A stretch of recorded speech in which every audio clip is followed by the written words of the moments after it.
Every 33 minutes in the United States, someone is murdered. Every minute of every day, detectives have someone in the box. All across the country, there are thousands of evidence tapes just like this one. I can travel across the country with my contacts and acquire as many of these tapes as we need. When a suspect decides to fess up, it always helps to have his confession on videotape. That's why surveillance cameras have become essential tools for police work. In just a moment, we'll show you how the camera helps detectives during an interrogation. Down this hall is interrogation room 3. It was here that a dramatic interrogation led to a shocking conclusion.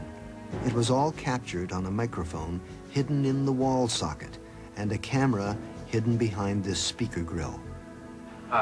We don't know much about this case yet, quite honestly. You know, we're still getting into it. And as On Monday, December 7th, 1987, detectives Bob Bell and Stan Reed brought in 25-year-old Joseph Musselwhite, a door-to-door salesman, for questioning in the brutal murder of a female apartment manager.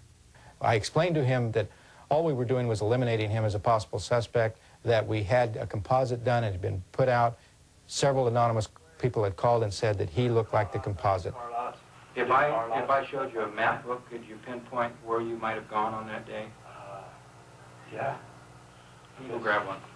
So you can take a look at it. While his partner continues the questioning, Detective Bell leaves the room to get the map book. But unbeknownst to Musselwhite, Bell goes to confer with a third detective who is watching the monitor.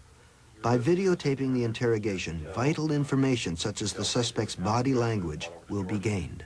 It allows, which is critical to us, the officers monitoring an opportunity to view the individual to see what cues that maybe I might miss in the interview room. If we can put you somehow physically down out of here somewhere on foot, you know, late in the afternoon, that obviously means that you're not our bad guy, and that can help us out.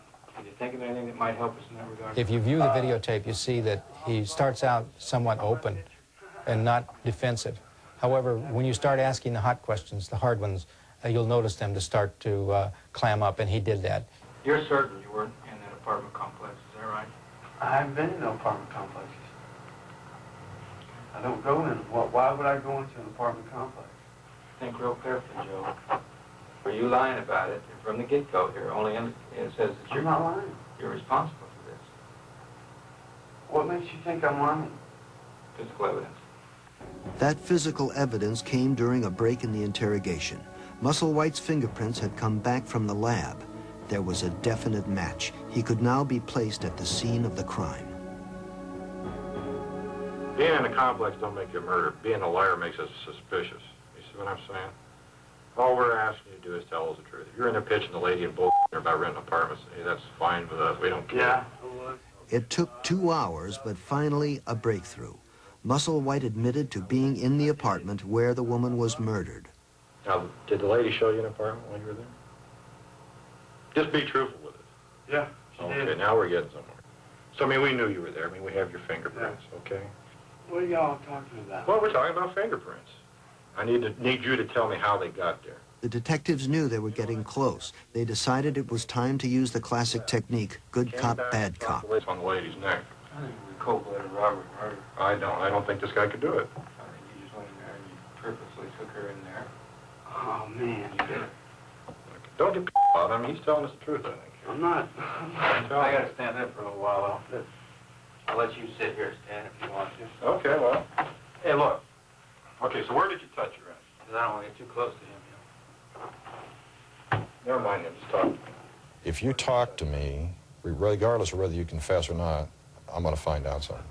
I want to know what you're going to tell me, where you're coming from, and what your alibis are going to be, your defenses. I want to know your defense so I can break it down. What really happened? I didn't kill her. I know that. What really happened then? What? I went in there and there she was, laying on the floor, man. Okay.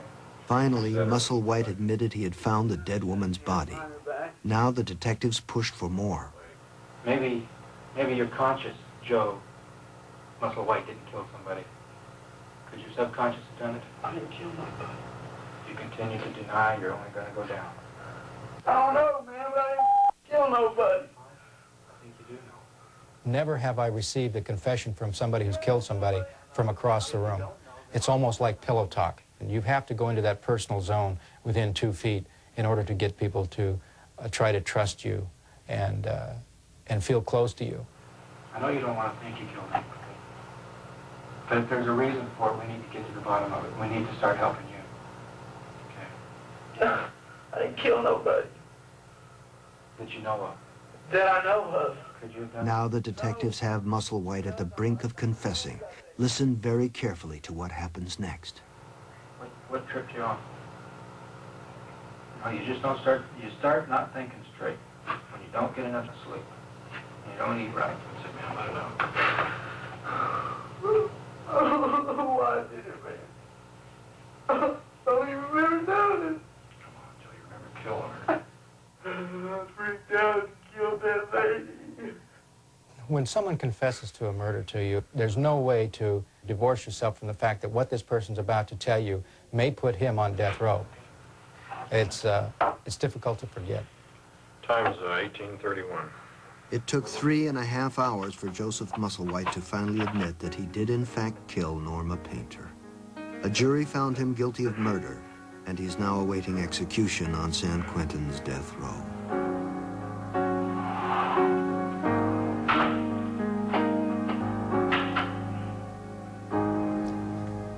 This tape was presented as hard evidence in the trial that convicted Joseph Musselwhite, and today it continues to serve as an indispensable training tool for police.